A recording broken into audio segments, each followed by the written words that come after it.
I'll just show you how to stream music, play music from your phone through the audio system in the Transit. Go to iTunes, you'll see at the bottom there, red triangle, the three red circles, the broadcast symbol. It says sync. If I just touch that, sorry. You see there iPhone and sync. There's a tick next to sync. If for any reason there's no tick next to sync, just touch it. We'll go back. I'll turn that down. But then we go to auxiliary on here.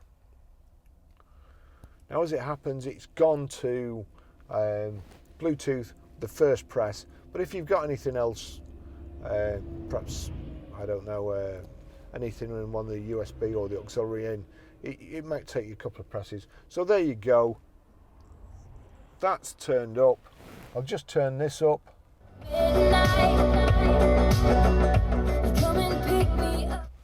There you go. That's how to do it, and it's a real good system. It's nice and easy to use, and it's if you like music, it's great sound too.